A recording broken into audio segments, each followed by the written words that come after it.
Salut tout le monde! Aujourd'hui, je vous parle de comment réussir vos photos en plein soleil.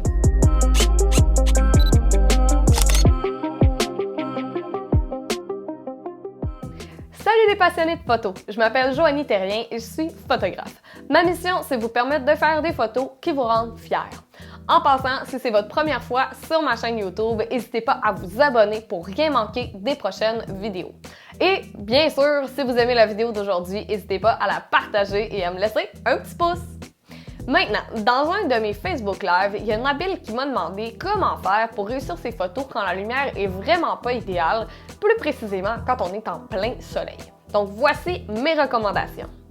Comme photographe, on se laisse un petit peu impressionner par la lumière qu'on a à dealer avec. Donc des fois, on va arriver dans une situation justement en plein après-midi où est-ce que le soleil est vraiment plombant, mais c'est sûr et certain que c'est pas nécessairement la lumière idéale qu'on voudrait, surtout si on fait des portraits. Donc, normalement, lorsqu'on fait des portraits, on veut avoir une lumière qui est le plus douce possible, généralement, donc avec des ondes qui sont plus diffuses, comme c'est le cas avec mon éclairage de studio présentement. C'est le genre de lumière qu'on veut avoir préférablement sur nos sujets parce que c'est généralement plus flatteur et tout ça. Ceci étant dit, si on est en plein soleil, que le soleil est très haut dans le ciel et tout ça, mais avoir une lumière qui est plus flatteuse pour les gens, c'est un petit peu plus difficile.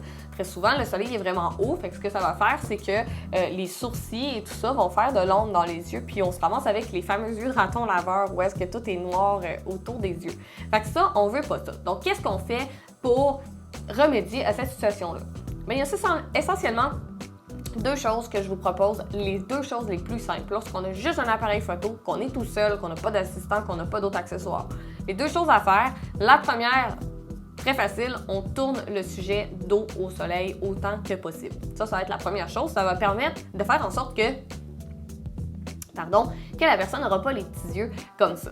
Donc ça va vraiment aider dans un premier temps. Puis ensuite de ça, le fait que le soleil soit derrière le sujet, ça va faire une lumière un petit peu dans les cheveux, mais ça ne viendra pas créer les ombres indésirables que je vous parlais qui font les yeux de raton laveur. Fait que ça va être une chose qu'on peut faire. Par contre, une solution encore mieux, ce serait de positionner notre sujet à l'ombre. Parce que en étant à l'ombre, ce que ça va faire, c'est que déjà, on a beaucoup plus de contrôle sur la lumière puis la direction de la lumière aussi. Généralement, lorsqu'on place le sujet à l'ombre, c'est les parties autour du sujet qui vont être l'éclairage principal en quelque sorte. Donc, forcément, la lumière devient beaucoup plus douce et tout ça. La seule chose à faire attention avec ça lorsqu'on va à l'ombre, donc souvent lorsqu'on va être à l'extérieur, l'ombre qu'on va trouver, souvent ça va être des arbres ou ça va être des choses comme ça. Si on est à l'ombre d'un arbre, ce qui est à faire très attention, c'est l'ombre des feuillages. Souvent, ça va faire des picots sur le visage des personnes et ça, il faut absolument éviter ça parce que c'est vraiment pas super beau de un. Et de deux, souvent, ça va créer de la lumière qui est vraiment pas égale parce que la lumière du soleil est beaucoup plus forte que la lumière à l'ombre.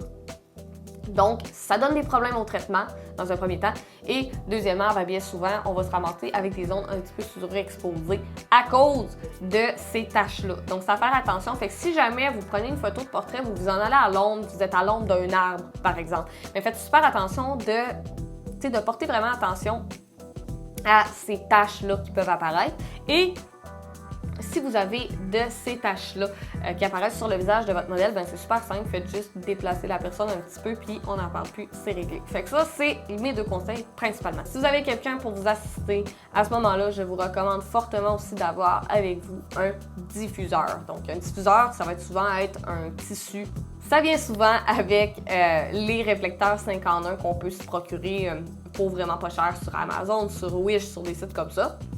Et l'idée du diffuseur, c'est de tout simplement le placer entre le sujet et le soleil. Donc, ça va créer une zone d'ombre n'importe où. Fait que si jamais vous avez à faire un shooting en plein milieu d'après-midi dans un champ grand ouvert où ce que vous n'avez pas la possibilité de trouver de l'ombre ou quoi que ce soit, puis que le soleil est tellement haut que même si vous tournez votre sujet de dos au soleil, ça fait une tache dans le front de toute façon. À ce moment-là, d'avoir un diffuseur, c'est vraiment un must. Quand je fais des portraits à l'extérieur, j'en ai toujours un avec moi. Puis, on s'arrange comme on peut.